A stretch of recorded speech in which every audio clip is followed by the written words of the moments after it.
Black Star Network is here. Hold no punches. I'm real revolutionary right now. Support this man, Black Media. He makes sure that our stories are told. Thank you for being the voice of Black America, Roland. Stay black. I love y'all. All momentum we have now, we have to keep this going. The video looks phenomenal. See, this difference between Black Star Network and Black-owned media and something like CNN. You can't be Black-owned media and be scared. It's time to be smart. Bring your eyeballs home.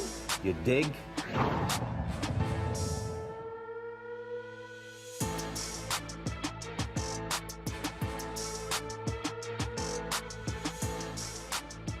Today is Wednesday, January 26, 2022. Coming up on Roland Martin Unfiltered, streaming live on the Black Star Network. Supreme Court Justice Stephen Breyer says it's time for him to retire, paving the way for President Joe Biden to nominate a black woman to the Supreme Court as he promised during the campaign. We'll break it down with our legal scholars, brothers and sisters, on what this means and who potentially are the leading folks. A federal judge tells the state of Alabama, a federal panel actually tells the state of Alabama to go back to the congressional drawing board because they actually were limiting the impact of black voters. We'll talk with the NAACP Legal Defense and Educational Fund, the attorneys who were responsible for that victory. Plus, there's an effort to include more African doctors, scientists, and researchers in finding global cures for diseases. We'll talk to former Congressman Shaka Fattah, who has teamed up with an African doctor about this inclusive initiative. In our Tech Talk segment, sponsored by Verizon, we'll talk to the creator of the Truso app that will create a space that's both community-focused and empowering. Folks, it is time to bring the funk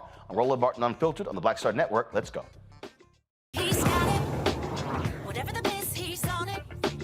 Whatever it is, he's got the scoop, the fact, the find. And when it breaks, he's right on time and it's rolling. Best believe he's knowing. Putting it down from sports to news to politics. With entertainment just for kicks, he's rolling. It's on go, roll, y'all. It's Roland Martin, yeah. Rolling with Roland now. He's funk, he's fresh, he's real, the best, you know he's Roland Martin now.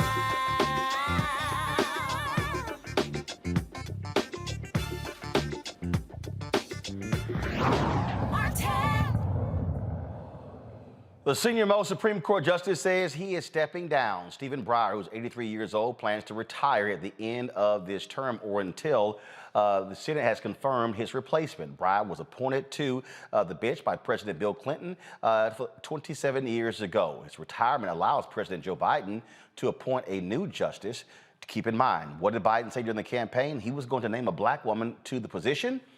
This came up in today's White House briefing. This is what presidential press secretary Jen Psaki had to say. Sorry, folks, I thought we had the soundbite there. So we'll talk about this. We'll play that for you in a little bit. We're going to talk about this with our panel. Ellie Mistel, Justice Correspondent for The Nation. Damon Hewitt, who's the President, Executive Director, Lawyers Committee for Civil Rights Under Law. We also, of course, have Candace Kelly, a legal analyst. And we'll also be joined by attorney Monique Presley, who's also a crisis manager. Damon, I want to start with you. I know you have to go. You've got a heart out there. This is obviously, so before we even get to obviously the impact of a historic appointment of a black woman, talk about Breyer's 27 years on the bench and what that meant to the court. Well, look, Breyer has been a lion, a dean of that bench, certainly the so-called liberal wing, even though he's been among the more moderate of them. His voice and his vote has been critical from his, eloquent lectures, diatribes, and interrogation from the bench and his questions to counsel, to his reputation for fair-mindedness.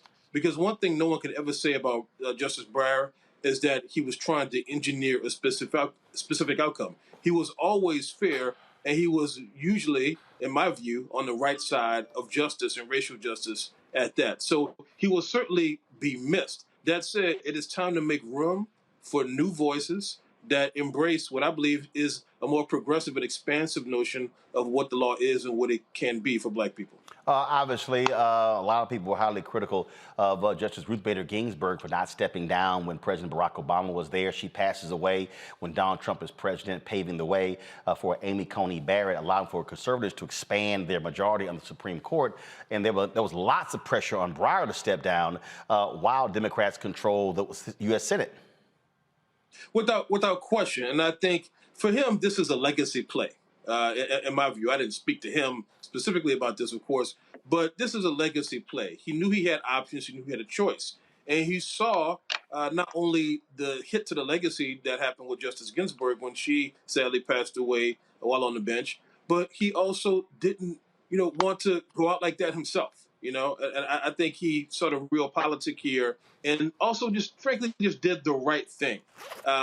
It would be quite selfish to stay on the bench thinking that, as some people say, why should I deprive you of myself? In his view, he wants to see something more and better for the long term. Again, fair and balanced as the jurist, but also understanding that there is a takeover at play on this court. It's already in full swing, and I'm sure that's also exhausting and grating for him as the dean of their liberal wing.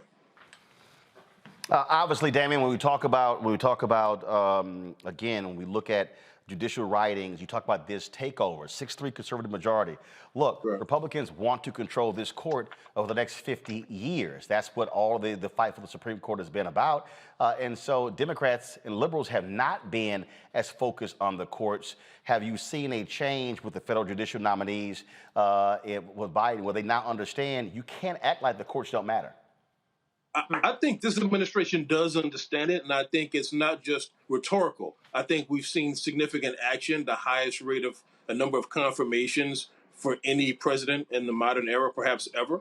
I can tell you firsthand, a number of former colleagues and people I've supervised even who are brilliant attorneys are now being nominated and appointed and confirmed to the bench. And so these are people from the civil rights community. These are people who have done government service at state and federal level. These are people who have defended people's life and liberty in criminal and juvenile court proceedings. These are people who understand all of America. And this administration is delivering in that respect, I have to say. All right, Damon, who at Laws Committee for Civil Rights under the Law, we surely appreciate it. Thanks a lot. I appreciate you. All right, then. I want to pull in our legal panel here, Ellie Mistel, Candace as well. Candace, I want to go to you. Again, black women, critical voters out there. 115 Supreme Court justices in history. 108 have been white men. Then of course you have 2 African-American men. You've got 4 white women, 1 Latina. So all these people who are yelling, oh my God, choose the best person. Sorry, I'm not trying to hear anything you got to say. Listen, when we have a black woman that comes to the table, it's going to change the conversation. And this is something that, as you said, Joe Biden promised. And so we're going to look for that to happen. I also think that it served a great purpose for Justice Breyer to step down at this time. I think when we look at it politically, he's always talked, especially in the past couple of years, about how his role as a justice was not a political role, but we all know that being a justice is definitely a political role. This is why we have justices accept certain cases and they don't accept certain cases. Thousands come to the Supreme Court, yet they want to talk about affirmative action now for some reason, and that's been settled law of the land for years. Justice Breyer, I think it was a question of timing. He knows that a black woman, it's time for that to happen, and that by him sitting on there, it would have hogged the position and wouldn't have made sense. Remember, as you said, there was a campaign to get him off the bench. There was a car that was going around the Supreme Court that said, Justice Breyer, please retire. Justice Breyer, please retire. I think that he didn't want to make it look political, which is why at this time, on his own accord, where it wasn't in the media so much, he decided it's time for me to retire. But I think he's always known. I think he's always known, based upon what happened with Ruth Bader Ginsburg, that it was time so that we could get another person like him, or even to be more progressive, to be in that seat. So he did the right thing. It was just in his own time. Ellie Mistel, anybody who's actually saying that, oh my goodness, these aren't political decisions, they're absolutely crazy. First of all, the president picks them. 2, the Senate confirms them. Supreme Court nominations, they are political decisions. Political by Republicans, quite frankly. One of the reasons why Breyer had to, not an option, had to retire before the midterms is because Mitch McConnell has essentially promised that if his party takes back control of the Senate, he will not confirm a Supreme Court nominee by President Joe Biden. We know McConnell's not bluffing because that's exactly what he did to the first black president, Barack Obama, when he refused to confirm Merrick Garland despite him being nominated by the president. So McConnell doesn't play. McConnell has made the Supreme Court a political institution more than any other single American has, and the Democrats simply need to catch up, just wake up to the game. Breyer's retirement was simply not an option. He could not have risked taking it past the midterm, having Republicans take back the Senate, and then at 83 years old, almost 84, basically not being able to retire for the next 2 years, potentially the next 6 years. We played that game before and lost. So this is a no-brainer. He had to leave. And I just want to say one more thing in terms of this question of qualifications. All right. Aside from the fact that, as you pointed out, there have only been 5 women on the Supreme Court in its entire history, I think it's time to find some qualified women to fill these roles. There is no argument that of the people that Biden could pick, that if he limits himself to black women, he will find somebody who is as qualified as every single white man on that bench. Taking, for instance, Ketanji Brown Jackson, who's probably the leader in the clubhouse. We're talking about a woman with a Harvard College degree, a Harvard Law degree, who has been the head of the U.S. Sentencing Commission, who was on the D.C. Circuit, sitting in Merrick Garland's seat, who was a finalist for the appointment that went to Merrick Garland. There isn't a more qualified person for this job than Brown Jackson that you are going to find. And she is just one of a number of strikingly qualified, immaculately educated black women who could take this job. But I do also want us not to fall for the trap, Monique, of qualified. Because here's the piece. When any of these white folks are nominated, the words qualified aren't brought up. Only the qualifier qualified is used whenever it involves people who look like us. And so that's the game being played. I also don't want to hear qualified is because they went to an Ivy League school. I remember when President Bush had nominated a woman who had gone to SMU Law School, and all these Republicans— Harriet Miers. All the Republicans who always talk about, elitists, they blasted him. How dare you pick her? But she went to SMU Law School. And then, of course, one of the federal judges' name is being thrown around, that Congressman Clyburn has been pushing hard. Her hearing is next week. She went to the University of South Carolina. We have got to get people in this city out of this mindset that, if you didn't go to Harvard, Yale, Princeton, Cornell, Brown, or one of the Ivy League schools, whether undergrad or law school, you somehow can't serve on a Supreme Court. There are only 2 law schools until Amy Coney Barrett was confirmed. There were only 2 law schools represented on the Supreme Court: Harvard and Yale. Now, Coney Barrett comes from Notre Dame, which is also pretty good school. The judge you're talking about is J. Michelle Childs. If she is the pick, she would be the first person on the Supreme Court, the only person on the Supreme Court who went to a state school. Look, talking about professional diversity and educational diversity is part of talking about diversity. And one of the things that Biden has done a great job of, actually, with his lower courts appointments, has been picking people who come from a diverse educational background and a diverse professional background. So I absolutely agree with you that qualifications does not just mean go to specific law schools and have a specific job at a specific corporate law firm. And I'm saying that there are tons of women of color, of black women specifically, who fit every bill that you want to ascribe to them. And I'll add this. It's unlikely, I don't know this for certain, but it's unlikely anybody Biden nominates is going to be credibly accused of trying to rape somebody in high school. I'm just saying, unlikely that anybody that Biden nominates will be credibly accused of perjuring themselves before Congress at a prior confirmation hearing. So when we talk about qualifications, I think we also should talk about moral qualifications, which, as far as I can see, everybody who's going to be on Biden's shortlist has in spades. Monique? Yeah, I certainly agree that Ivy League qualifications for lawyers is not the only thing that matters, and perhaps it should not matter as much. Of course, I know Ellie was just talking about the current Supreme Court and what's represented, but obviously the first Black man to be on the Supreme Court went to Howard University School of Law. So we did definitely start representing the court with the best there is in terms of law school education. But I don't want it to be held against. I take it you finished from Howard Law School.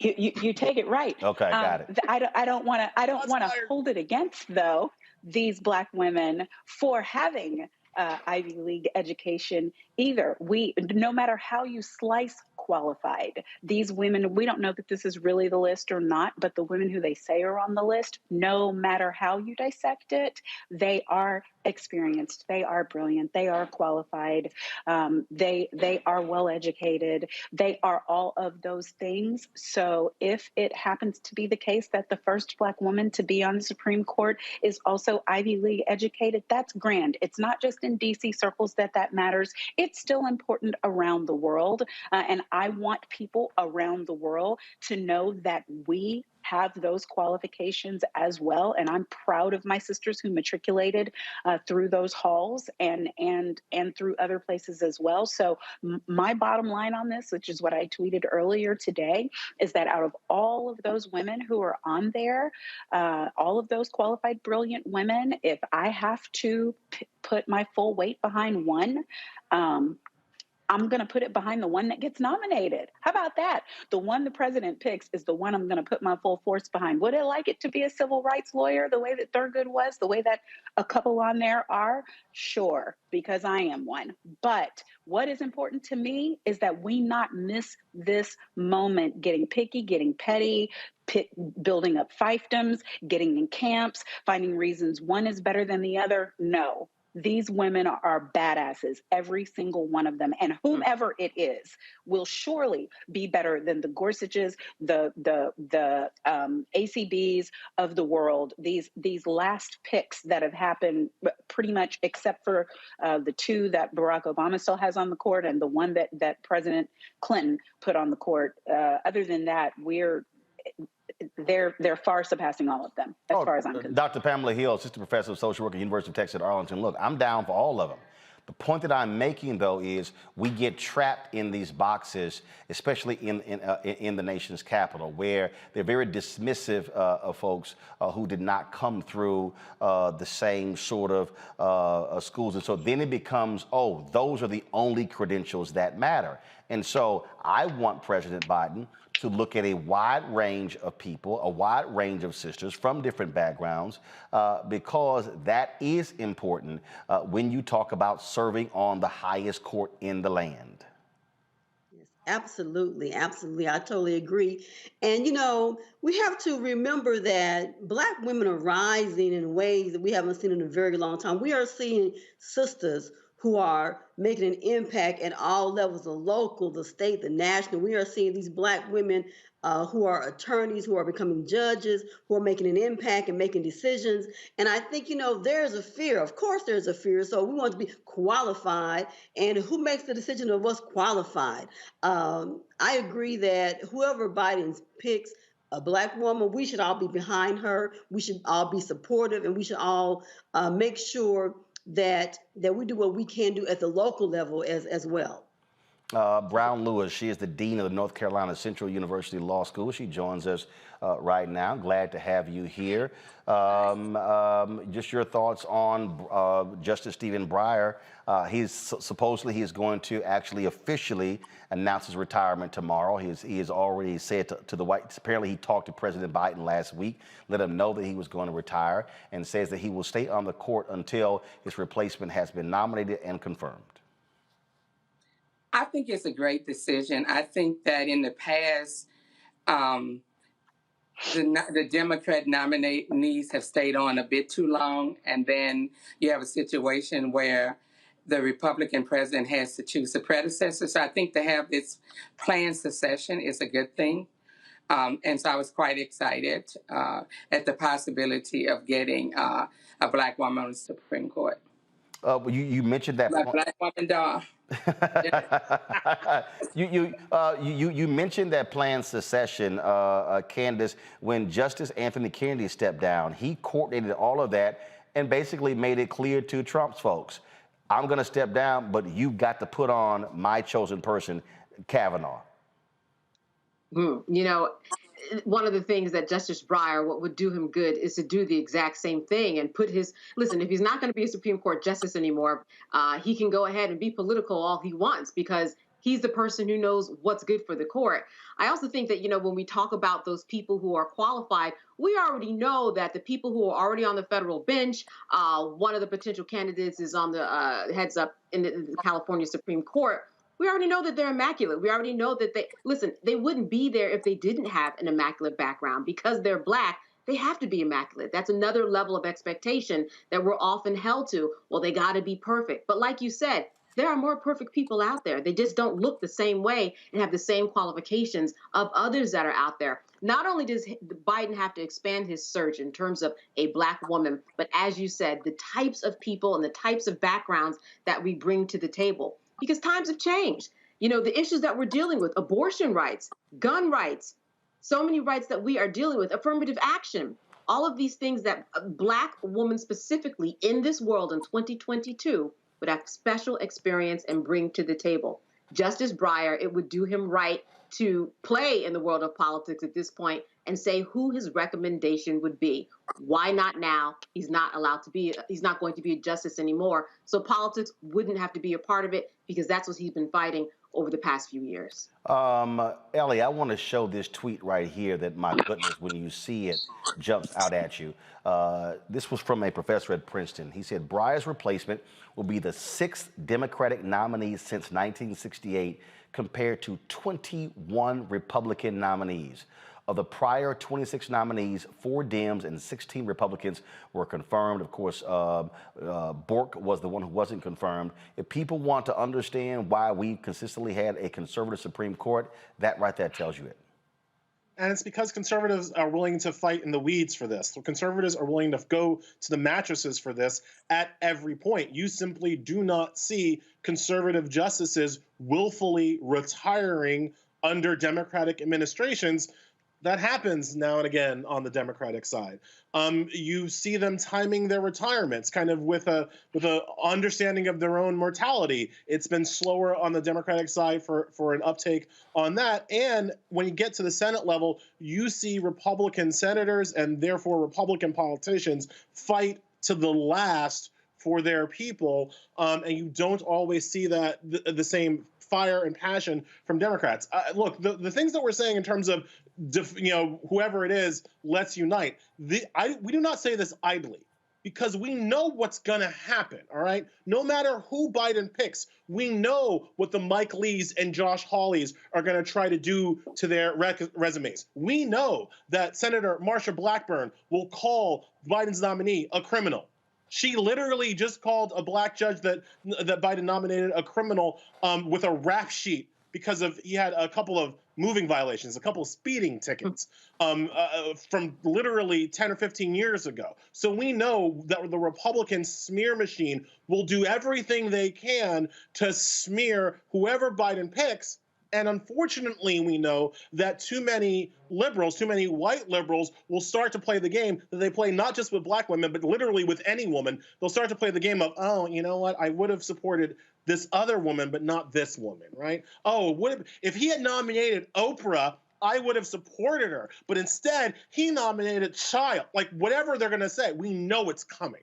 And so it is important for us to be united and to defend these women, whoever the woman is, when she is picked, because we know that they will be attacked ruthlessly by the other side. Monique, again. Can I say I agree 100% before you ask me a question? Yep, you got it. David Nur responded to that tweet we just showed you with this tweet. Since that time, Democrats have won more votes in 62% of presidential elections, but will have filled just 20% of Supreme Court seats.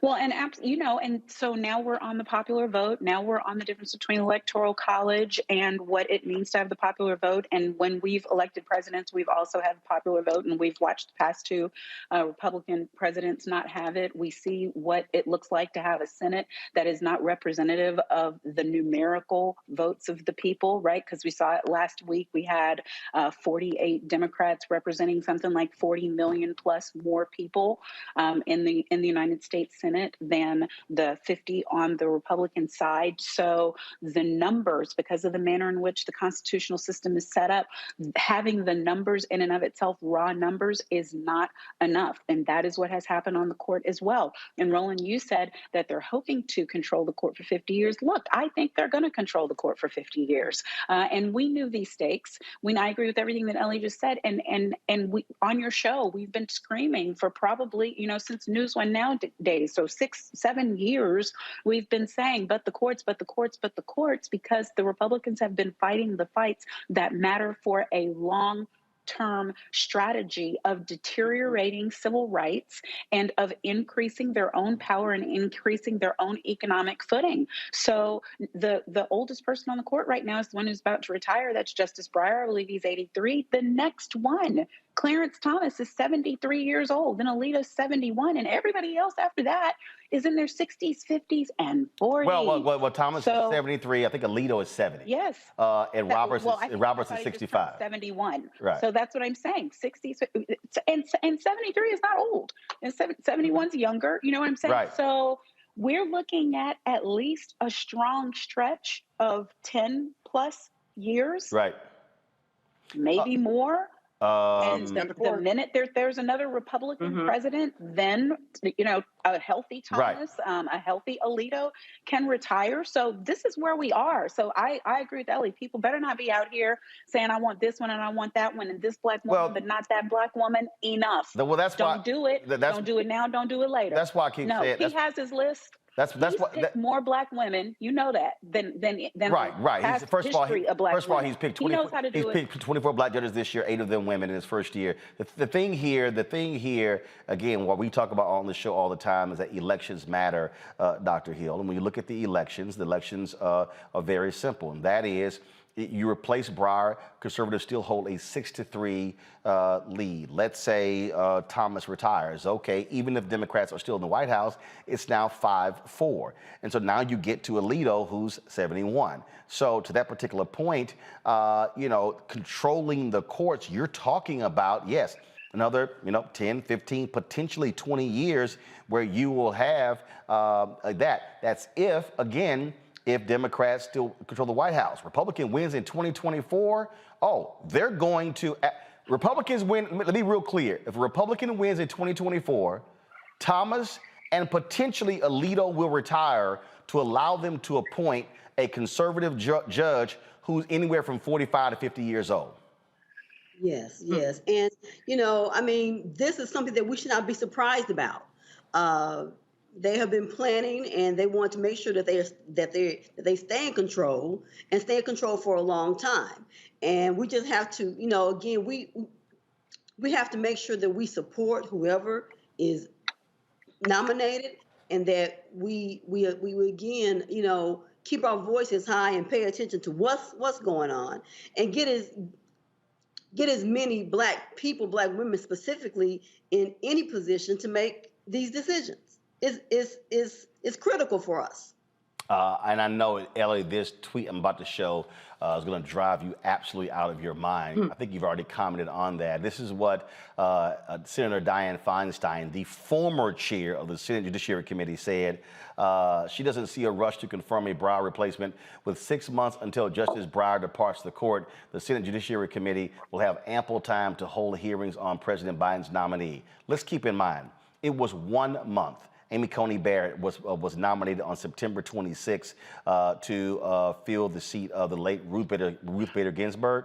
She was confirmed 1 month later, 9 days before the election. This whole talk about, we got time. No, Senator Feinstein, you don't. You're 84. Leahy also is older as well. Democrats got a 50-50 right now, okay?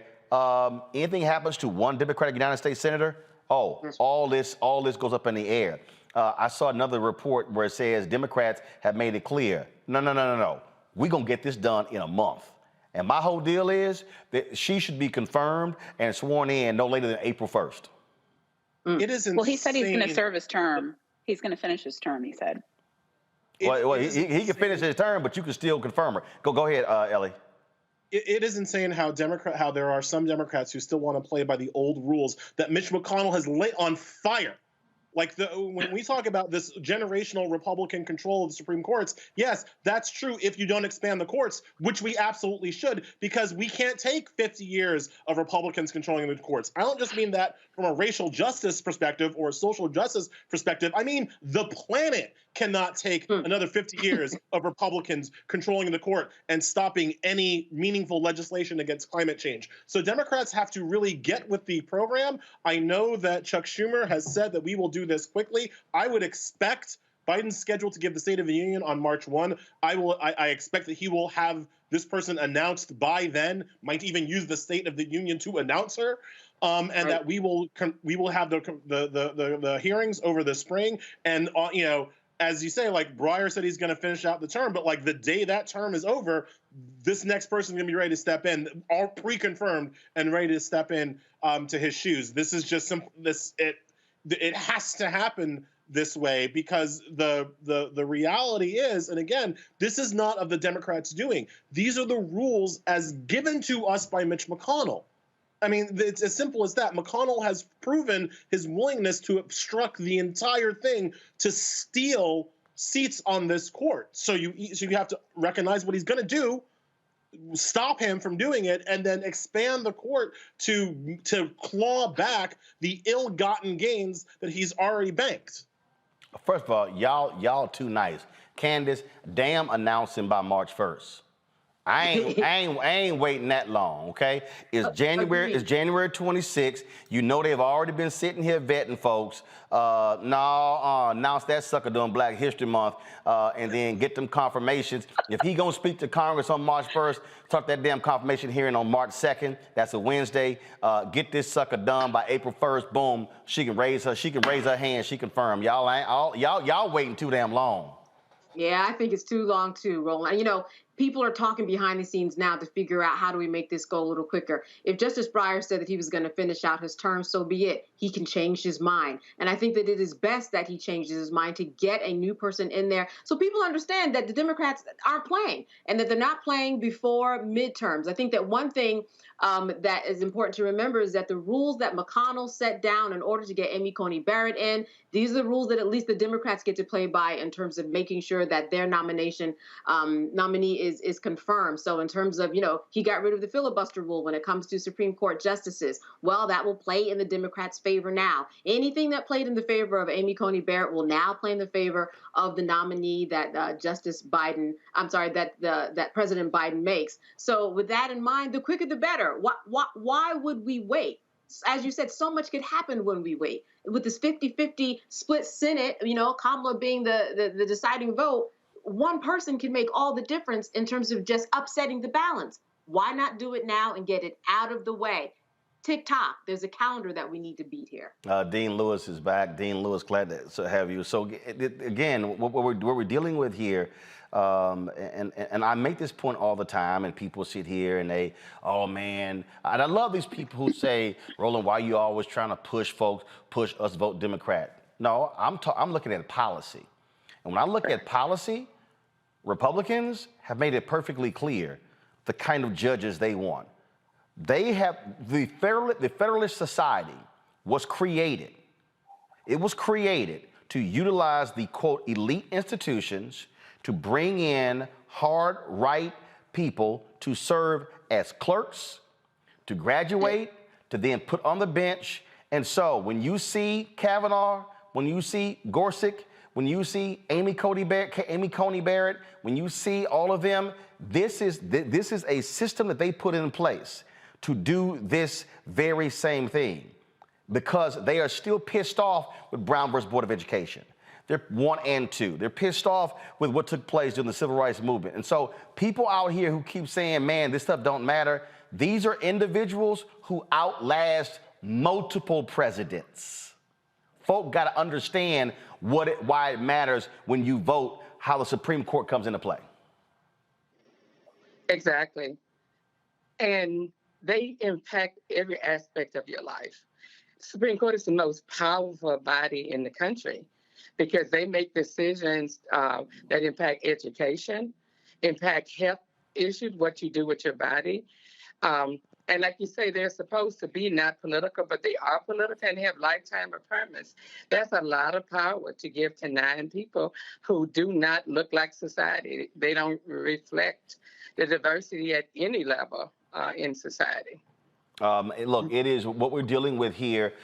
It really is monumental, Dr. Hill. How, in your estimation, how must this be conveyed to the average voter? What Dean Lewis, what she just said, in terms of getting people to understand that you may not think these 9 folks in those black robes don't impact your life, but there is nothing in your life that they don't make decisions on.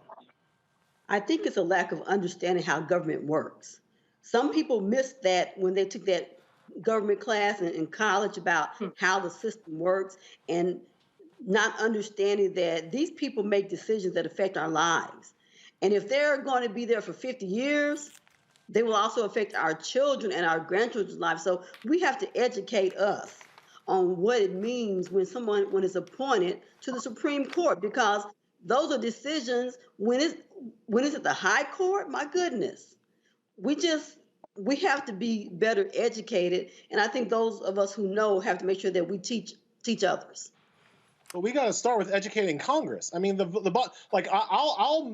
make fun of people who don't understand the courts, but we got to start making fun of the people who don't understand the courts that are elected to Congress, who don't understand how the courts work, who often don't understand how their legislation can be vetoed by a John Roberts or a Sam Alito. Like, quite frankly, the Democratic Party as an institution has never respected the awesome power of the Supreme Court in the way that Republicans do. And so the Republican politician is the person who is the vanguard, who is out there explaining to the Republican base, look, the courts are important because anything that the Republican base voter wants, the Republican politician ties to the Supreme Court. Hey, you don't like it when gay people have rights? You got to give them the Supreme Court. Hey, you don't like it when black people seem to have money? Well, you got to give me the Supreme Court. They say that to their voters, whereas Democratic politicians do not make that one-to-one connection to our base voters of what the Supreme Court does and can do, because frankly, too many of them don't understand it themselves.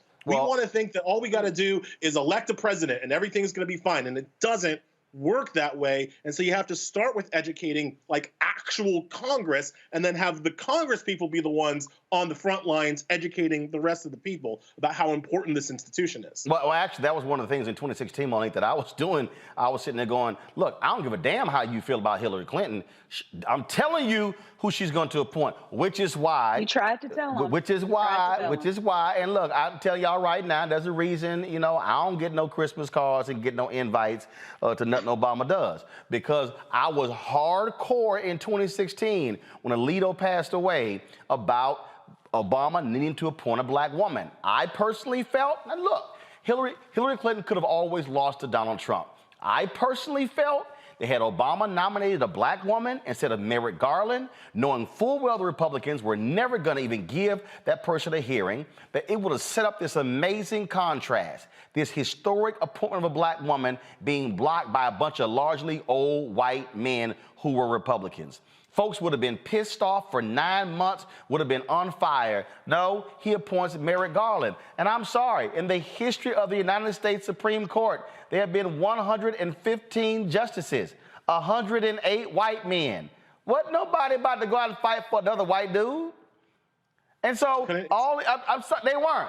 They're just not going to do it. I mean, we've disagreed as many times as we can possibly disagree on that. I was just on live the other night talking about what an incredible disrespect it was to not just the presidency of Barack Obama, but to the voters who put in the hands of the president the responsibility for selecting the person who is nominated to the Supreme Court. And then we, the people who actually vote and say we want a president who's going to be able to make that decision, then don't want to back the decision if it's not the person that we want. and we're not willing to go all out. We should have been going to the mattresses over that nominee in that disrespect of our vote and our democracy, no matter who the nominee was. And if we had to be tickled with color, tickled with race, tickled with emotion, shame on us. It wasn't going to happen either way, though. I'm persuaded that because of when the opening came and Mitch McConnell's decision making, it wasn't going to happen either way. But all of the rage that we should have had no matter who the first Black president of the United States wanted to be his choice. But here's the deal, though. And I'm gonna bring Ellie and Candace here, Dr. Hill in. But here's the deal, okay? I get all of that. I also understand. I understand hardcore basic politics. I also understand framing. I understand imagery. And the bottom line is this here: it would have been hell for Republicans to justify completely ignoring a Black woman for 9 months. Which is why, Ellie, when Biden was running, there was a reason why he said, "My first Supreme Court pick is going to be a Black woman." That was a political calculation. You can't live in this world of, oh no, it's not politics, picking a Supreme Court justice. It is. Ellie, Candace, Ellis, Candace, Dr. Hill, go. Hey, both of y'all being too nice, because I would have nominated whoever I had and just had him show up at the Supreme Court and have Roberts arrest him. Like, just show up to work. That's what I would. Number one. Number two, look, let's remember Ketanji Brown Jackson, finalist for that Merrick Garland appointment. So to bring it kind of back full circle, if she gets it now, there would be some poetic sweet justice in that she was in the room at the end for that appointment. Hopefully she gets it this time. And if not, again, there is a deep bench of great people that Biden can choose. She was in the room at the time, but again, we know who he picked. I'm just simply saying, but Candace, Biden made a political calculation when he said during the campaign, I am going to pick a Black woman. The reason I was saying that for Obama, because I said, look, he appoints a Black woman. When I had Hillary Clinton on Tom Jones Morning Show and asked her the question, she had to say, yeah, if that person doesn't get confirmed, I'm going to reappoint them. So you pretty much locked it in. That's right. Listen, as much as we've talked about the Democrats not planning, Joe Biden planned that, like you said. He knew exactly what he was doing to get the attention of Black women who know how to get out there and vote and do exactly what we need to do for the democratic process. At this point, I'm thinking, why not look at Kamala? Why don't we look at Vice President Kamala Harris to get out the message about the importance of the Supreme Court? She's a Black woman, right? So she's the one who could probably convey a strong message about what it means to have someone in that seat and what it means literally for generations to come. So, I think that being said, I think she's the one to do the job. That's my final word on that. Dr. Hill, literally, while all these folks, all these other people out here, everybody got that little trash, little child home Fox and the rest of these people running around here talking about, oh, you should be basing things on race and gender. I'm like, that's what y'all white folks been doing for forever. So don't all of a sudden act like when we have a conversation, like you ain't done that. We got to stop being scared. We already know that we're attacked. We gotta stop being scared. We gotta be purposeful, and we have to use our voices. And I keep saying this because it's so important. Young people are paying attention, and so they need to know how to speak up, when to speak up. They need to understand how the system works, and that how it hasn't worked for us. But we see other folks doing that, and I will tell my colleagues, that we have to understand that white people have been doing stuff and it's been, it's okay. But when Black folk do it, well, you're a criminal, you haven't been doing this, you're out of line. No. We have to begin to speak up, not be scared, and, support each other and do it without apologizing. Well, I just think, again, I think what happens is for a lot of people, Dean Lewis, they get caught up in this whole thing of, let me go through this whole piece. No, this right here is literally my response to any of these people who are whining and complaining about Biden potentially picking a Black woman. Exactly. Control room, I need you to wake up. Thank you. Let's go. Show it. Yeah. That's it right there. It's the Chris Tucker wave from Friday. Whatever. I ain't even this with this here. Hold on. No. Dean Lewis, go. Yeah, I agree wholeheartedly. And one thing that people fail to realize in this whole situation, less than 5% of lawyers are Black. So you're talking about somebody who is in a small class of elite class to be on the Supreme Court is almost, like getting a grain of salt on the beach. So I think that we have to be unapologetically supportive of a Black woman on the Supreme Court. Everybody else is unapologetically. I mean, the Republicans are very clear about who they want on the court. Yep. And they do it without shame, and they don't have to apologize. And I agree, we need to stop being scared and just say it is what it is.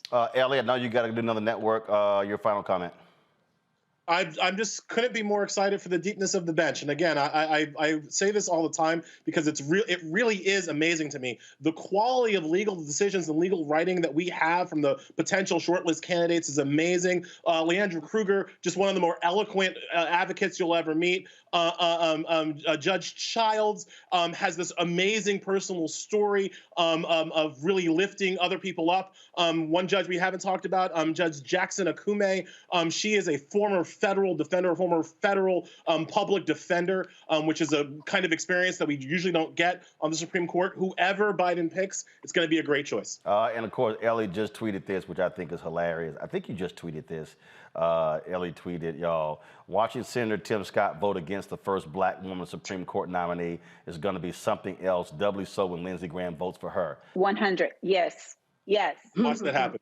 Watch that happen. Yes. Lindsey Graham voted for Ketanji Brown Jackson for the district court. Tim Scott did not. Watch it happen again. All right, I got to go. Ellie, I appreciate it. Thanks a lot. Monique, go ahead. No, agree 100%. And I hadn't seen that tweet from him, but it is so 100% on target. And I a number of times now have had the misfortune to be in the room with both of them in conversations. And I have never been so wrong about the way I pegged anything in terms of who I thought would be genuine and who wasn't, who I thought would have an understanding, not just of the law, because Lindsey obviously is a former lawyer turned senator, but also an understanding of process and why things are important and who didn't, and someone who actually backs up what they say with action. And so, I'm not by any stretch of the imagination in the Lindsey Graham fan club, but just as Ellie mentioned, when these votes matter, he still keeps sticking them over here, understanding the importance of civil rights, of some unfettered process where police misconduct is concerned. And when it doesn't go right, they blame everything on Tim Scott, and he's perfectly willing to be that person. So we are, just like what we had to watch the mess last week with his speech on the floor, with Tim Scott's speech on the floor, we're about to see more of the same. We're about to say no. And also, his own mama. And also what we're looking at, Candace, again, we're going to be seeing some of these stories, but one of the women that apparently is on the short list, she's out of South Carolina, she actually has her confirmation hearing next week for a higher position in the federal judiciary. And you know what? This is great. I think because all eyes will be on her so that we can get a sense of who she is, get a little precursor, an introduction about the type of women that we are going to see in this process. And as you said, it's good for her to have that leg up, especially if she doesn't have that Ivy League background, which we're so used to. But I just want to say one thing. We were talking before about people getting to know the process. I think during this time, during COVID, people are really more aware of the judicial process and what the court system means. Because when it comes to masks, when it comes to having, a rent abatement stop, when it comes to things that have to do with COVID, all eyes have been on the Supreme Court for the past couple of years during COVID. And I do think at least with that, people are paying more attention. And like you said, people will be paying attention next week, especially after now that Stephen Breyer has made this announcement. And Dr. Hill, if you are Senator Joe Manchin and Senator Kristen Sinema, or you a Democrat, you better tread real lightly when it comes to who this sister that gets picked. Right. I think they just, I don't know what's wrong with them, but they are doing a big disservice to the people that they claim to serve. And so it will be interesting to watch and see how they proceed on this as well. Definitely. Well, I tell you what, Dean Lewis, there's no doubt that whoever President Biden picks, the black legal community is going to be out in full force, making it clear to any United States senator to stand with this pick. And I dare say, black folks put pressure. I don't care if your senators are Republicans, put pressure on them as well.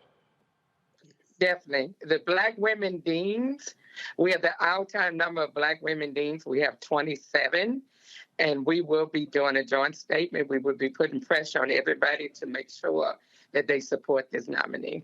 And I'll tell you one person who is going to be in the hot seat.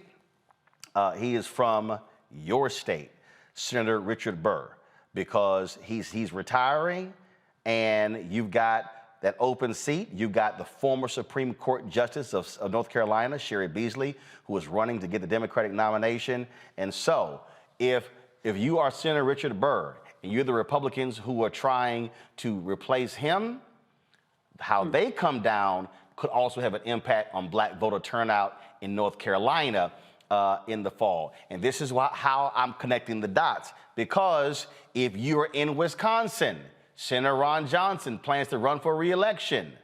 This is going to be, again, one of those issues that Mandela Barnes, who is the lieutenant governor, who's trying to get the Democratic nomination, is going to be an issue. Pennsylvania, same thing. Pat Toomey is stepping down. How is Senator Marco Rubio going to vote, running against Congressman Val Demings in Florida? How will Portman vote, who's retiring in Ohio, will impact that Senate race as well.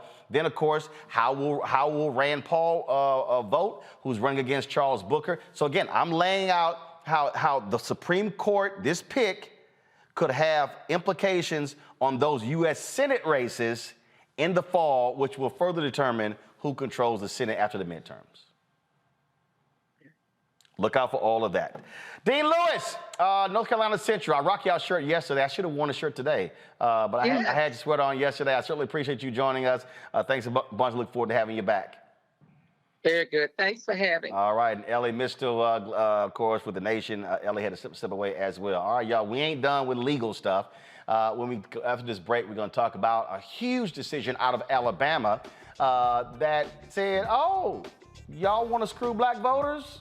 Federal judges said, nope, ain't gonna happen. We'll talk with the lawyers from the NAACP Legal Defense Fund about that and a critical victory. Of course, it's not over, but we will talk about it. You're watching Roland Martin Unfiltered right here on the Black Star Network.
Don't you think it's time to get wealthy? I'm Deborah Owens, America's Wealth Coach, and my new show on the Black Star Network focuses on the things your financial advisor or bank isn't telling you. So watch Get Wealthy on the Black Star Network.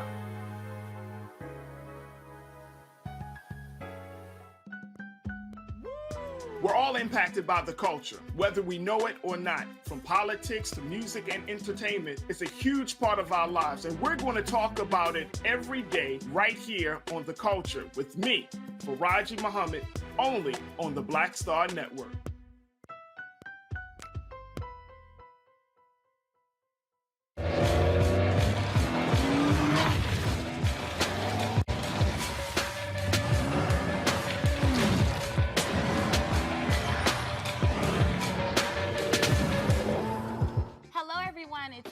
Sheard. Hey, I'm Taj. I'm Coco. And I'm Lily. And we're SWV. What's up, y'all? It's Ryan Destiny, and you're watching Roland Martin Unfiltered.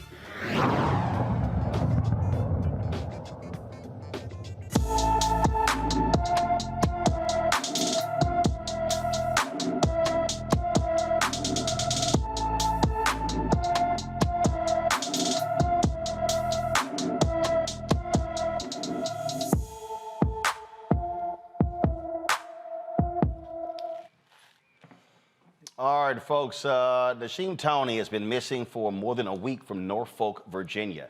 The 13-year-old is 5 feet 7 inches tall, weighs 150 pounds, with black hair and brown eyes. When Nasheem disappeared, he was wearing army green pants, a red hoodie pullover, a blue zip-up hoodie, white and black high-top shoes. Anyone with information on Nasheem, please call the Norfolk Police Department at 757-664-7000, 757-664-7000.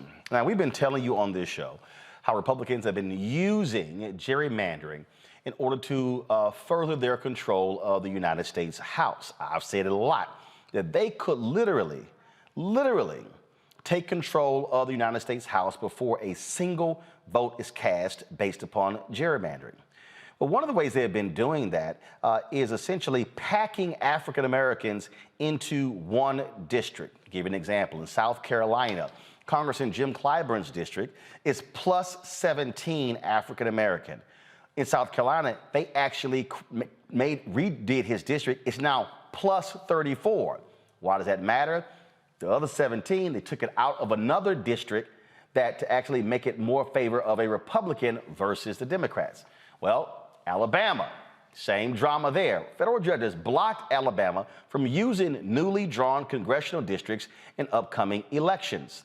Folks, the three-judge panel concluded the state should have two districts, two majority black districts, or two districts with a sizable portion of the black electorate. Joining me now to talk about this decision is counsel for the NAACP Legal Defense and Educational Fund, Catherine Sadasivan, hopefully I pronounced that correct, who helped litigate this case. Catherine, glad to have you here. And this is the thing that we try to use this show as Civics 101 to get people to understand all the different games that are being played. And talk about what they did there in Alabama, because somebody may say, well, hey, what's the big deal? That guarantees an African American from Alabama, but it lessens the power of black voters to impact two districts, two seats, not one.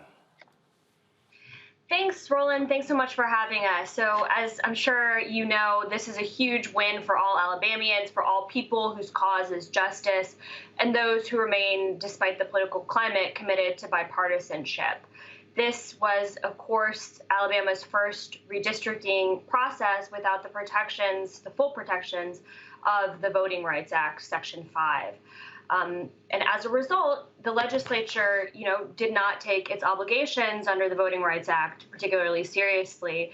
In a one-week special session culminating on November 4th, the legislature passed a congressional redistricting map that, as you mentioned, packed black voters across the Black Belt in congressional districts 1, 2, cracked black voters across congressional districts 1, 2, and 3, and then packed black voters into congressional district 7.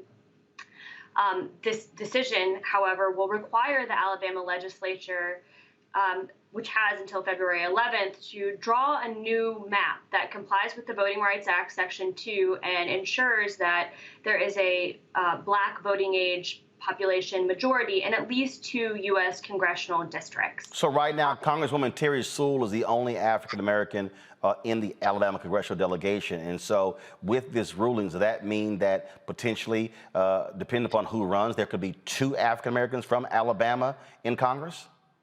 That's exactly right, Roland. And, it's important to say from the outset that Alabama, since Reconstruction, has only ever elected a black member of Congress from that single congressional district from which Terry Sewell currently represents. And it was only after litigation under the Voting Rights Act, that district was created as a majority Black district to ensure that despite the racially polarized nature of Alabama's politics and voting accordingly, that Black candidates could win an election to congressional office. So yes, now as a result of the court's decision, which of course the state of Alabama is appealing, wasting tons of taxpayer money, despite the fact that this is a bipartisan decision, although it is a federal court, and of course one would hope that it would be not partisan. These were a three-judge panel of two recently appointed Trump appointees and a Reagan appointee who took the time, 7 days of trial, to really listen to the case that the plaintiffs in Milligan and our wonderful partners across Alabama, alongside the Legal Defense Fund, put together in a 7-day hearing in January. And luckily, the court was able to hear the evidence, review the mountains of evidence and the experts that we put on, and came to the result that this was the quintessential case of a Section 2 vote dilution violation of the Voting Rights Act, and that it wasn't even a close case. Now I'm sure my panel is ready for some questions, especially my two lawyers. Candace, Kelly, I'll start with you. Well, I'm just wondering how you feel about the fact that there were two Trump appointees that were on this case that decided that this violated the Voting Rights Act. What does that say for the future when we think about a Trump appointee and any Republican appointee? Even they recognize that this was a violation of the Voting Rights Act. I think it's a great question. It's something that we will, continue to harken back to as we continue to push forward in the courts. Of course, LDF is committed to continuing to fight Black voter suppression and all methods of injustice in the courts, despite, the kind of turn of the federal judiciary recently. And I think this case, we put together an extremely compelling case. I don't emphasize the hundreds of pages of briefing that we put in, the numerous experts and expert testimony that the court considered. And of course, this is not something that we can continue, or that Black voters or the Black voting public should be continued to be forced to undertake in order to get some measure of justice. So, it is a huge and important win. It is a recognition on the part of, even some partisan members of the judiciary. And, I don't mean to suggest these judges were partisan, but it is, a bipartisan decision that reflects kind of the overall strength of the case and the nonpartisan nature of the cause that we put forward. That being said, it was a tremendous effort, and the Black voting public cannot continue to shoulder, the costs of bringing this kind of litigation and the time and resources necessary to bring it. It's why it's critical that we have federal legislation that ensures that this kind of protection is available on the front end as opposed to kind of on the back end through litigation. Monique? Yeah, absolutely. I was thinking about when the VRA was gutted and when the court said, that court, which of course is not this one, said, but there's, a remedy that it can be fixed in the legislature where it belongs, that the law can be crafted and tailored such that the concerns that they raised can be addressed. Are you concerned, though, with the court as it's composed now, that even when you win in lower courts, that all it takes is some money and some willpower for people to keep appealing to the Supreme Court, and that now we will end up with a Supreme Court that is unfavorable, no matter how obvious and plain the racism or the discriminatory effect or intent is in these cases? That is another fantastic question, and you all are probably, as well positioned or better to answer these questions than I am. But, I think that the Supreme Court's authority is greatly undermined when it engages in judicial activism. The Supreme Court's democracy jurisprudence, in particular, has, I think, undermined confidence of the American public in the court's impartiality.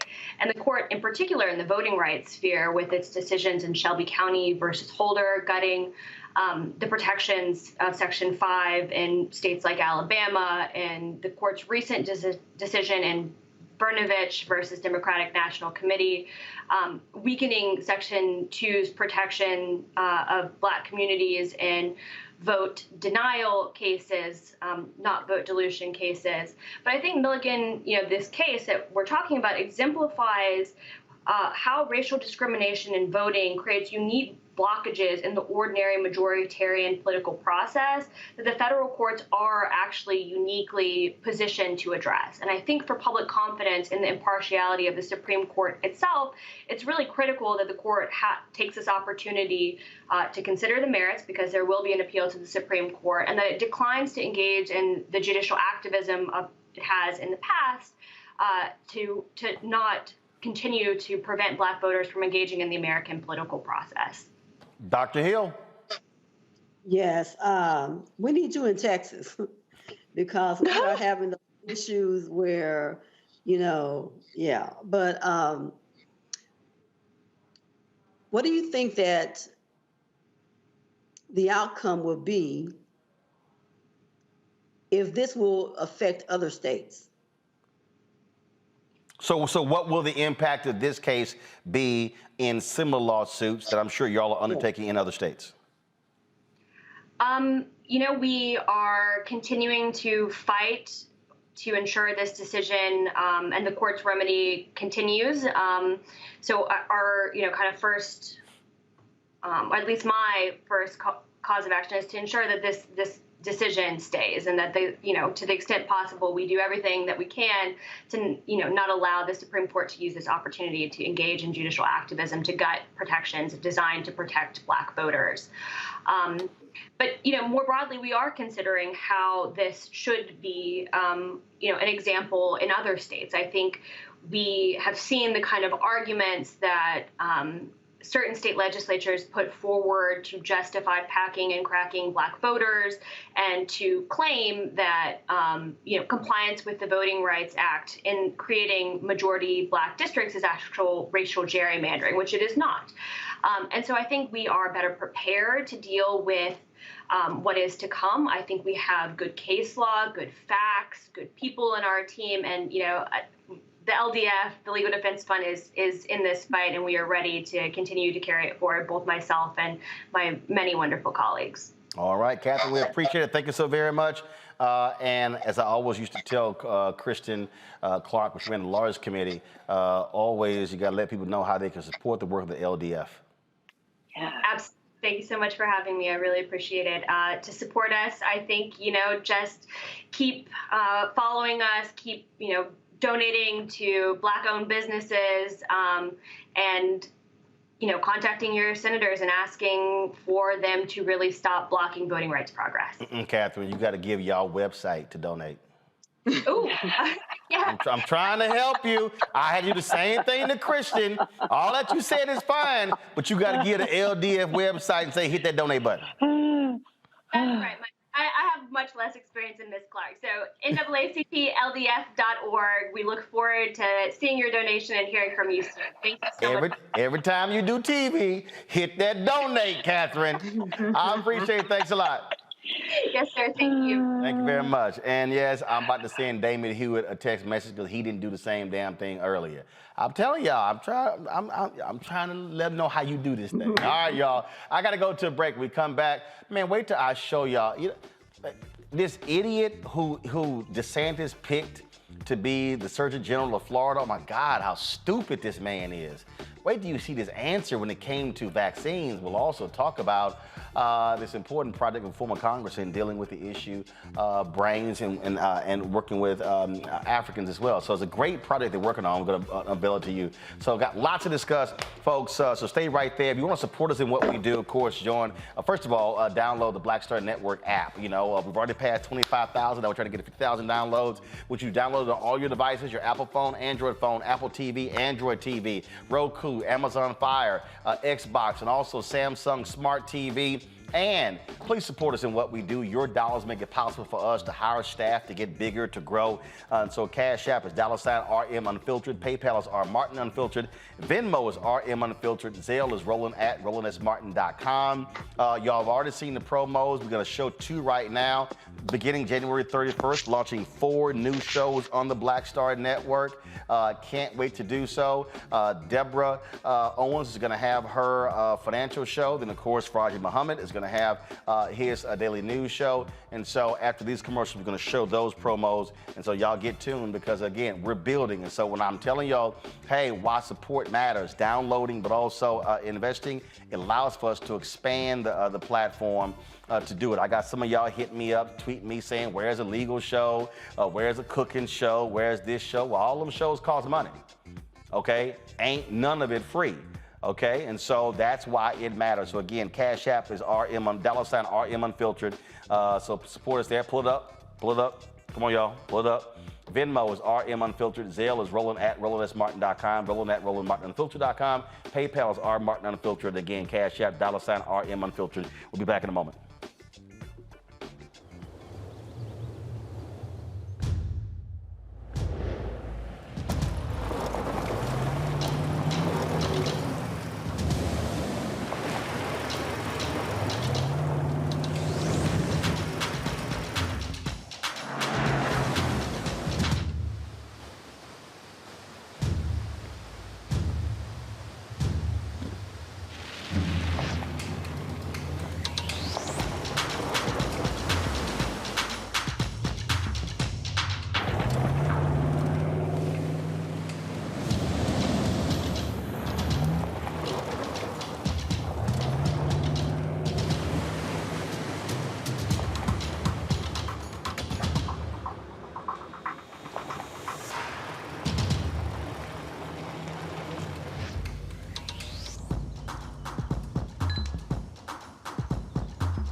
I'm Deborah Owens, America's Wealth Coach, and my new show, Get Wealthy, focuses on the things that your financial advisor and bank isn't telling you, but you absolutely need to know. So watch Get Wealthy on the Black Star Network.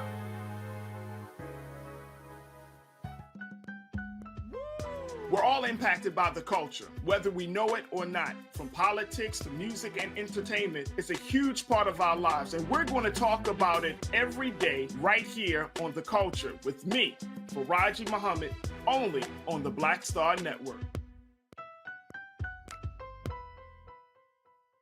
Hi, this is Essence Atkins. Hey, I'm Deion Cole from Blackish. Hey everybody, this is your man Fred Hammond, and you're watching Roland Martin, my man, Unfiltered.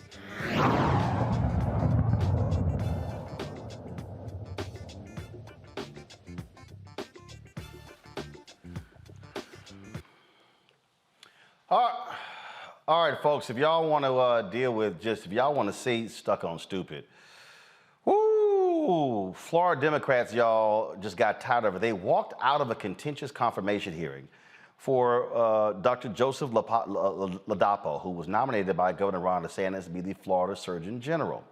Democrats' frustrations rapidly grew as Ladapo, for his lengthy circular responses, where he wouldn't directly answer their questions about his background and the state's response to the pandemic. 5 times, State Senator Lauren Book asked Ladapo if vaccines worked against the coronavirus.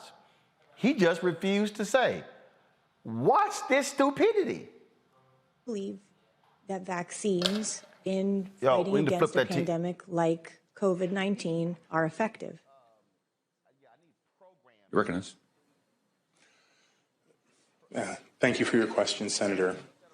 So, again, I would say that the question is a scientific one, and it's one that is answered with data. So, the question is informed by data on specific outcomes and specific therapies. So that's the scientific question. Mr. Chair, just a couple more follow-ups. Just a yes or no. Do vaccines work in fighting against COVID-19? Yes or no? You're recognized. Senator, I as a scientist, I am compelled to answer the scientific question, and I'd be happy to answer any specific scientific question that you have related to vaccines and COVID-19. Scientifically, do the vaccines work against preventing COVID-19? Yes or no? Recognized. Okay. Well, thank you again, Senator. So, yes or no questions are not that easy to find in science. So I understand. I think I have better clarity about your question at this point. So what I would say is that the most commonly used vaccines in the United States, which would be the Pfizer product and the product that was developed by Moderna, have been shown to have relatively high effectiveness for the prevention of hospitalization. After the walkout, the Senate Health Policy Committee voted without its Democratic members to recommend that Joseph Ladapo be confirmed as Florida Surgeon General. I mean, how stupid can we be, Monique? I mean, Republicans don't care, but it's a scientific question, so I'm gonna give you a scientific answer. No! Yes or no? No, I mean, I kept giggling because all the things that we try not to say about Black folks when it's ham bone, that's what that was. And I don't believe at all that it had to do with stupidity. I think it had to do with the fact that he knew that he was in there to get that job because the Republicans who were willing to give it to him would not at all permit him to say what is true. Of course, vaccines work. He could have qualified his answer, but he was so on pins and needles, so, just throat chakra all tied up, unable to have to show an ounce of training or intelligence or even sign. I mean, she handed him his hind parts because he had to stand there and be absurd in order to get through and vote. They told him, just don't answer it. Don't say anything good about vaccines. Don't say anything good about boosters. Don't say anything good about any way that anything is improving. And so he was left looking like a certified fool. And he's likely not one. He's not one. No. You're locked in. No, he's not one. Look, he has promoted unproven treatments. He opposes vaccine requirements. He opposes mask mandates. And Candace, we're talking about somebody who, I'm looking here, is the son of a microbiologist. There we go. Okay. Where'd he go to school? Wait a minute. Got his degree in chemistry from Wake Forest. Dude got his MD from Harvard Medical School, his PhD from Harvard Graduate School, has been in internal medicine, worked at UCLA, and so this is somebody who was he's an anti-vaxxer. And so versus having the guts to say, I don't believe in these vaccines, on the grift. He just sat here, and that's why DeSantis picked him. And to your point earlier, that's why just because somebody has an Ivy League degree doesn't mean that they're the person for the job. And all I heard was him just saying words in a row. They just didn't even make sense. We don't have to be a public speaker necessarily to hold office, but you do have to make sense. You do have to, put some meat on that bone in order for people to understand what you are saying. Here, he was evading to the question to a point like was spoken that it was just absurd. He stood up there and just didn't answer the question, which is the whole point of this process. And then there's some other things that matter with him. I'm not sure if we were going to talk about this whole idea of him lying, potentially being at the UCLA and treating COVID patients. And when people said, who worked alongside him or didn't work alongside him, said he wasn't treating COVID patients at that time. I'm not sure what he was saying, but it just didn't sound like the truth. And based upon a lot of stories that I've heard about him and his background, he doesn't seem to be a real truth teller. And we know that because he doesn't believe that vaccinations are the right thing to do. I just Dr. Hill to sit there and listen to him. I'm sorry, Dr. Hill's not there, but I don't know what to do. I'm sitting here going, I don't have confidence in your ass being a Surgeon General of Florida. I mean, trust me, if I'm listening to that answer, I don't want his ass talking to me at all. That's just me. All right, y'all. But again, of course, Republicans, they support him. Folks, in the nation's capital, hundreds of high school students participated in a walkout to protest for safer learning conditions in schools. Organizers of the Walkout Students for Safe Learning are asking the school district to provide necessities to ensure a safe learning environment. The list of demands include weekly testing for 100% of students and staff, accurate COVID data reporting, safer mealtime spaces, provide KN95 and N95 masks, transition to virtual learning amid the latest surge in COVID protocols and HVAC ventilation systems, weekly deep cleaning, virtual learning options for all families. The protest is the latest in a wave of walkouts by students in the cities across the nation, including Chicago, Denver, as well as Oakland.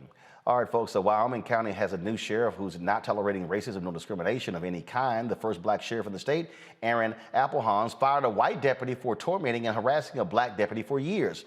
The black deputy ultimately quit. Patrol Sergeant Christian Hanley tormented Corporal Jermaine Johnson with racial slurs and harassment while serving as Albany County deputies from 2011 to 2014. Hanley also used derogatory comments towards black people. When he became Johnson's supervisor, he wrote him up for several misconduct infractions. Johnson is now suing Hanley. He now is out of a job. And in Missouri, St. Louis County is making history with its first black police chief in a 66-year history.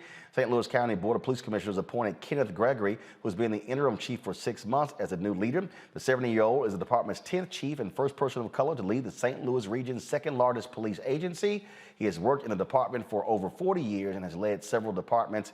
We also know, of course, that particular department has been rife with racism, actually, the whole St. Louis region. So there you go.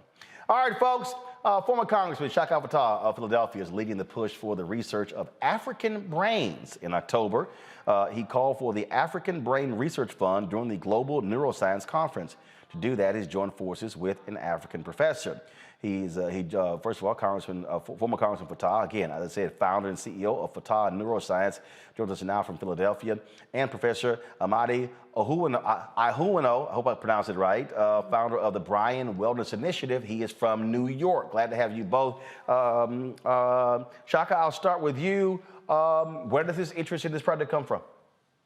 Well, first of all, Roland, it's a pleasure to be here, and I'm glad that you're building this network so that people who need to get information can get it and hopefully act intelligently on it. I've been working in the field of brain science and brain health for more than a decade, and we've been focused on this question. And I spoke to the Society for Neuroscience in Africa and said that we needed to empower African scientists who are focused on brain science, brain health issues. Now, worldwide, we got 1.5 billion people with a brain disease or disorder.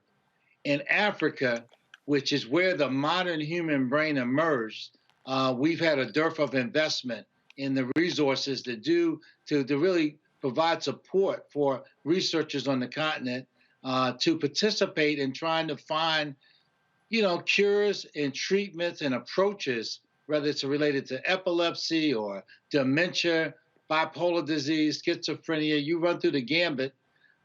Africa is a place where I am confident we can make some progress.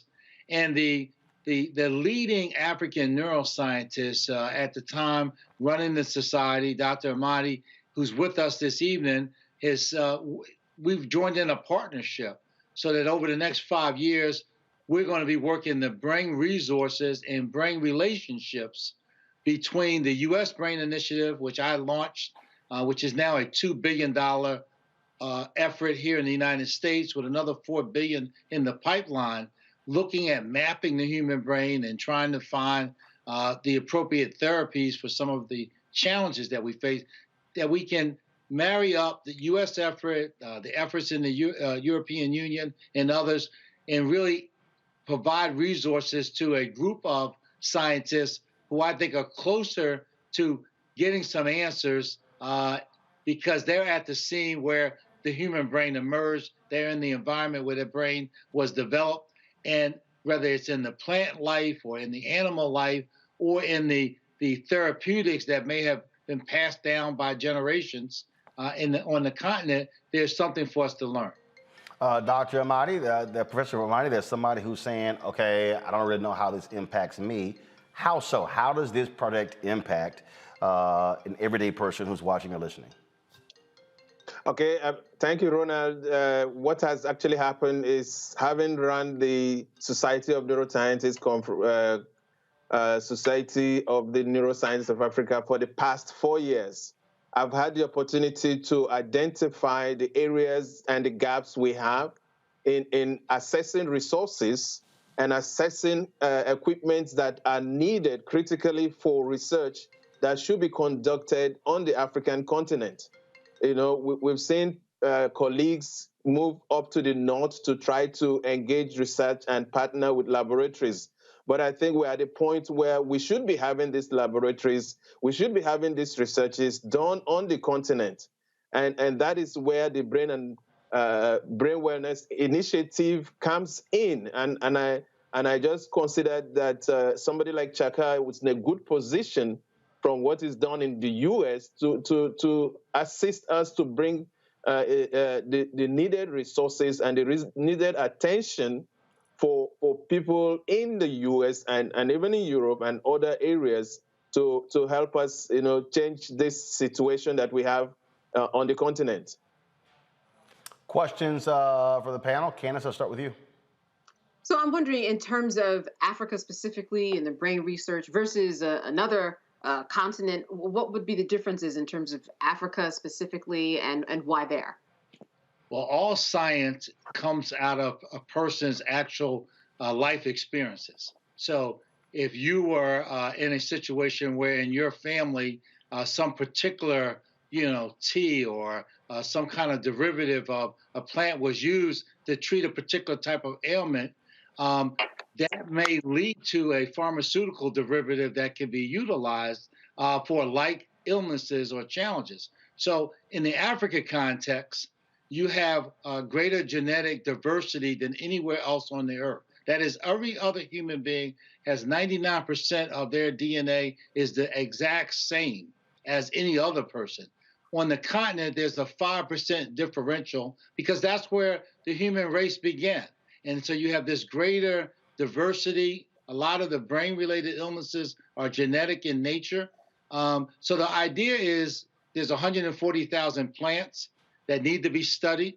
Of the 4 drugs now approved, these are minor treatments, but I don't say minor. Of the 4 treatments authorized for Alzheimer's, 2 are from plants, and both of them are from the continent. So there's reason to believe that having to do with the evolutionary convergence that would have taken place in the biology at the time, that there are other answers there for us to find. Monique? Is there a way that we can ensure that the inhabitants, the citizens of the continent and their resources aren't pillaged as they have been in times past, where when things like this, the necessary work that you're doing takes hold and people figure it out, but then it seems like the people who deserve to receive the first in line treatment don't get it? Is there a protection for that? Well, the key here is we're saying this is going to be African directed and African controlled research. That is the whole premise is that we don't want to have an academic colonialism where, you know, someone at UCLA or someone at the University of Penn wants something studied and they get somebody in Africa to study it. No, the idea here is to empower African neuroscientists to examine the hypothesis and theories that they have. And I want Dr. Amadi to address this also, because I think he'll be able to make a more even concise point on it. Yes, I think what has happened over the years is the ethical aspects in terms of recognizing the sources, especially of some of these plants and the ideas behind that, we've come to the point where that is being protected. We've come to the point where any investigation that has to take place has to recognize the researchers who are on ground in the country. And most of the countries and most of the institutions have established IR boards that review these researches and insists that people on the ground are involved directly, and those who are also going to be benefiting from this are informed of the processes that are involved. So we are conscious of that, and we are very particular that the research and the ideas should be done on the continent. All right, then. Dr. Ahmadi, Shaka Fatah, gentlemen, I certainly appreciate it. Thank you so very much. Good luck with the project. Thank you, and thank you. Thank you, Roland, and thank you for the team. Thank you. I appreciate it. Thanks a bunch. All right, folks, got to go to a quick break. We'll be back right here on Roland Martin Unfiltered on the Black Star Network.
Don't you think it's time to get wealthy?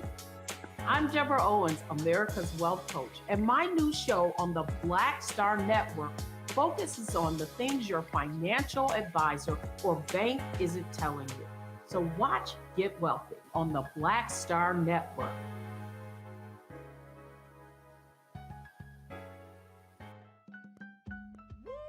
We're all impacted by the culture, whether we know it or not. From politics to music and entertainment, it's a huge part of our lives, and we're going to talk about it every day right here on The Culture with me, Faraji Muhammad, only on the Black Star Network.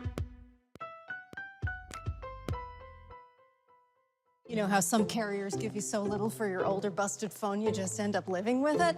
I don't think so. Verizon lets you trade in your broken phone for a shiny new one. You break it, we upgrade it. You dunk it, doggy bone it, slam it, wham it, strawberry jam it. We upgrade it. Get a 5G phone on us with select plans. Every customer, current, new, or business. Because everyone deserves better. And with plans starting at just $35, better costs less than you think.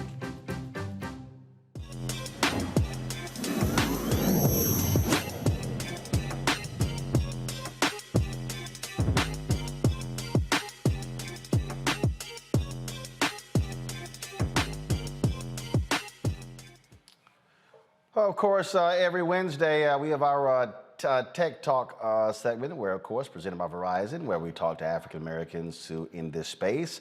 A Black-owned startup company is trying to bring intimacy back to social media. Truso, a video-based social app, creates a social environment as close to face-to-face as one can get. The app's goal is to create a safe networking space that's truly social, inclusive, and empowering for all its users. Matthew Newman is founder and CEO of Truso, and actor and entrepreneur Kareem Grimes joins us to explain more. Okay, so what does that mean in terms of as face-to-face as possible? What is that? Good evening to you, Roland, and very happy to be here. Face-to-face, it simply means this, that what we found with Truso, which simply means true so, with the rise of social audio-only apps, we wanted to counter that structure by implementing a video social app that brings real people together for real conversations. We like to say that we are the virtual extension of the barbershop, the beauty shop, and the brainchild of the community. And those in the Black community, we know that what types of conversations happen in those spaces. And those are very intimate conversations. But because of the pandemic, because of quarantine, because of social isolation, we've been isolated from those spaces that we once called home. And so we wanted to create a virtual extension of that by introducing the Truso app to the Black community. All right, so this app, is it desktop based? Is it for iPads? Is it only phone? Where can we find it?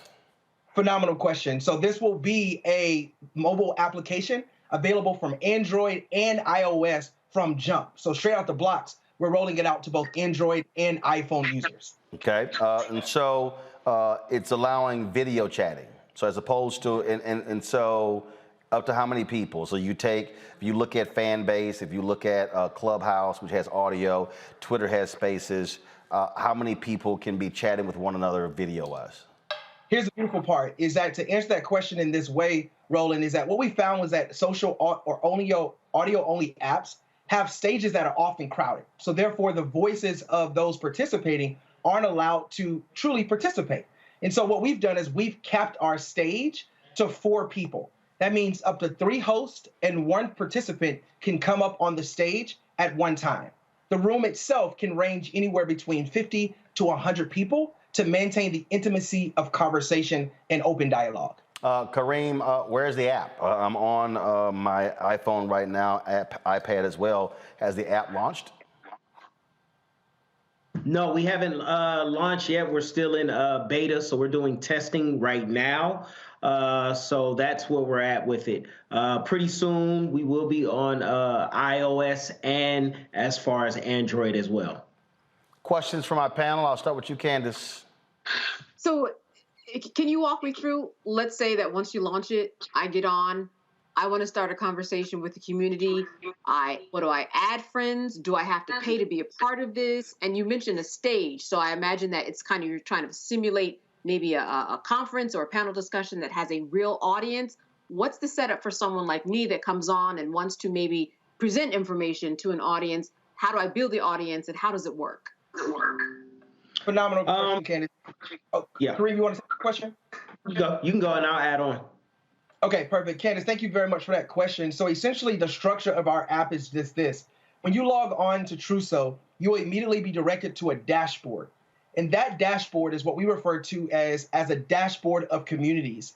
So where when you register for the app, you have the ability to choose from several different interests, if you will, or communities that you will more than likely be a part of, whether that's business gyms, faith talk, tech talk, health and wellness tips, small business and entrepreneurship. Those types of communities and conversations are happening. Once you choose your community or the conversation that you want to be a part of, you jump into that community. We refer to them as communities, not rooms. And so if you as a host want to participate in or present information, you would sign up as a Community Plus member. And everyone currently within our protected network of beta testers and early adopters will have an opportunity to experience the app as a Community Plus member for free for life. Because those are the folks that we want to engage with to learn how we can continue to improve that app for generations to come. Candace, your question. I'm sorry. No, that was. No, my bad. Monique, your question. Because I'm sitting here looking at, because we just got Dr. Hill back, so we had her off. So what's your question? Candace, do we all look alike? No, Dr. Hill. You know what, Dr. Hill, what's your question? Women. Dr. Hill, what's your question? Since Monique want to run her mouth, Dr. Hill, what's your question? I am really intrigued. I'm an Android user, so I always have issues. But with this app, I can just have conversations with my friends, or is it both video and audio? Can I take it with me? Is it going to be reliable? Yes. Yeah, so with Truso, we're rolling out on iOS, iPhone, as well as Android. In the beginning, Clubhouse didn't do that. You only had to have you had to have an iPhone to be able to get on there. But with Truso, you will be able to get on your Android. Just as you would take your cell phone any and everywhere, you can be able to log on to Truso and join a community or start a community yourself. So it will be, and you also have the option of audio and video. So if you don't want to be seen, you can go in and simply cut your camera off and then you use audio. And if you do want to, be able to be seen, then you can just cut your camera on and you have that. So you do have two options. So when are y'all rolling this out? So right now we're in beta phase number 2. We'll roll it out to the general public on the Android, on the Google Play Store, as well as the Apple App Store, in more than likely the middle part of February. We want to make sure that we tackle Black History Month and introduce this during a prominent time for us as a Black community. All right, then. Gentlemen, I appreciate it. Look forward to checking out the app when you launch it. Thank you very much, brother. We appreciate you, man. Thank you. Thank you. Appreciate it. Monique, you don't get a question. All right, y'all. Former Baltimore Mayor Catherine Pugh is out of prison. According to the Bureau of Prisons, Pugh left the Alabama prison where she served a 36-month sentence about 12 months earlier than the expected release date. The former mayor of Baltimore was convicted for using fraudulent book sales to funnel illegal donations to her campaign and evade taxes in 2020. So I'm quite sure she is happy to be back at home. All right, y'all. We've been, so yesterday on the show, if y'all saw, I had some lessons, if you will, for Dan Bongino, who is a conservative radio talk show host. He's really an amateur. And so he was a little bit upset because I took issue to when I said that he was leaving Twitter. He was leaving YouTube, and I tweeted that him leaving YouTube is like a pimple on an elephant's ass. It's really irrelevant. So, so Dan was angry, calling it censorship and misinformation. So, y'all, here's what he did. So YouTube hit him with a strike. He then loaded the same lie on another channel of his. YouTube said, "No, player, that ain't how this works." So they have now banned Dan Bongino for life from YouTube. Now, he has something like 800,000 subscribers. And so now the conservatives have created this other video program called Rumble that's sort of closer to, that like similar to YouTube. It's got like 30 million users already, and they've been trumpeting that. And, he talked about he's an investor in the company. But the thing here that I find to be hilarious, Candace, all of these Republicans, they keep hollering, "Oh, censorship." Here's the deal. Take your ass to your own platform. I mean, this simple. If you so mad, angry, and upset about Facebook or Twitter or YouTube, just take your monkey ass on to another platform. And on top of that, Roland, there are rules that YouTube has, and so you have to follow them. If not, you get removed off of YouTube. So why he wouldn't follow that, I don't know. You can't just go out there and tell lies in order to get clicks. That's how a lot of people do it. But ask Cardi B, right? She took somebody to court because of the exact same thing that we're talking about, lies on YouTube, and she won her case. So a lot of people, I think, will find themselves in this position that they think they can do one thing on YouTube, but it's a whole different story. You cannot say what you want, which is why he should go to his own platform. That's what it's there for. But here's the funny part, Monique. So Jason Miller, the dude who worked for Trump, he started his own social platform called Getter, also the one who wouldn't pay his child support when he had an affair with AJ Delgado, who was on the campaign of Trump. She had a baby, but he won't pay the money. He's been hiding his money. Yeah, I threw that out there because his ass is trifling. So he created a platform supposedly to allow free speech. They have a policy where you can't do whatever. So when they banned some white supremacists, he got jammed up. When Trump announced his little fake ass platform that lasted about 6 days, they had the bottom line is here. I don't care who you are. You are going to have policies that people have to abide by, and they can't just say whatever. No, ultimately, Roland, I don't know that that's true. What I am going to say is when things are working the way that they should, then that is what will happen.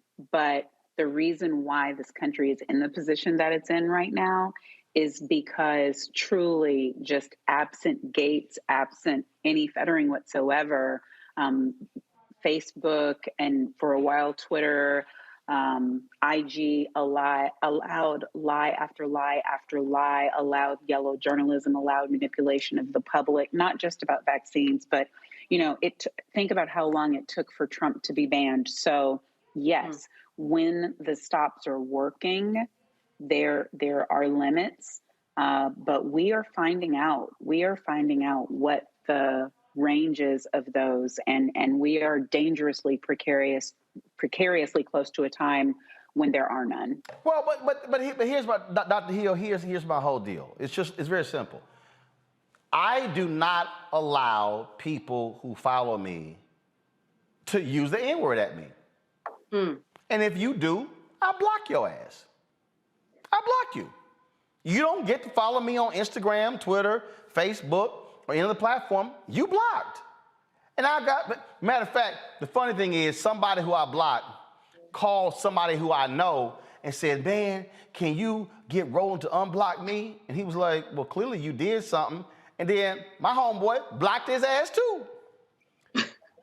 Now I'm really upset, but I keep telling these people, you don't get to say whatever the hell you want to say. Look, Umar Johnson's people were all mad at me because when he came on TV One show, I shut him down saying, you're not going to call somebody on my show a coon. I don't allow coon, the N-word, Uncle Tom, all that sort of stuff like that, because I believe we can have discourse without using, first of all, I'm not going to allow somebody black to use the words of the white oppressors against black people on my platform. That ain't happening. So I'm clear. You can tell a person they a fool. You can say their argument is weak, but you're not going to sit here and use racial slurs and you're not coming back. And so you can get mad, but those are the rules. We had this conversation in Tulsa, didn't we? Yep. The same thing. And see, we have to realize that we can't spell a different, put an A on the end of it and it means something. This is what they used before they murdered us, raped us, tortured us, and it's not a term of endearment.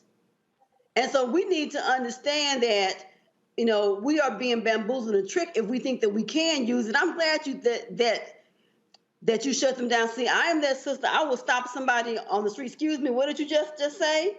And I give them an education because I'm going to assume that they just don't know, that they're ignorant and they don't understand what it really means. But, keep shutting them down and maybe they'll begin to get the message. Right. It is not acceptable, period. Right. I ain't going to say this person's name, prominent person. I wish them a happy birthday today. And they replied back, my N-word, thank you so much, my brother, I appreciate you. And I'm like, you could. You didn't get the message. I'm about to say, you could have left off. Hold on, let me just say this right now. You could have left. I can name everybody who has a birthday today if we want to go by process of elimination. No. I know a bunch of people who, so I had to send out several birthday shout outs. So I'm like, Lord have mercy. But I tell folk, I don't, but the thing is, it's shit you can't do. You just can't. Look, we all grew up. You walk into your mom and daddy house. I remember my sister dating this dude, later married. He come into the house. First he came by with his boy. I don't know who the hell go visit for the first time somebody you dating with your boy. I don't care if you roll with him. His ass should be in the car. But anyway, my man come in, and here's what happened. My daddy had gone to the grocery store. My brother was somewhere else. So I'm next oldest, and I was like, say, bro, you gotta take your hat off. He said, say what? You gotta take your damn hat off. There are rules when you walk in folks' house. Like, I don't understand why these people, there are rules when you walk in somebody's house. There are rules. I was watching The Equalizer the other day, part 2, when the young kid came in Denzel's apartment, and he was like, what you cooking? And he reached over to lift the lid up, and Denzel slapped his hand. He's like, there are rules. And so these people who are mad, upset, and yes, if you don't like it, again, leave. That's not, so to me, this is not hard. But they're whining and complaining. You won't allow us to say or do whatever it is we want to do. Y'all mentioned the Cardi B, Tasha K deal. I do want to talk about that there because I am appreciative of that decision. Now, somebody out here might say, oh my God, Roland, wait a minute. You're a journalist. Isn't that somehow is that negative? Because what if somebody decides to sue you? Okay, here is the most basic, fundamental thing, Candace.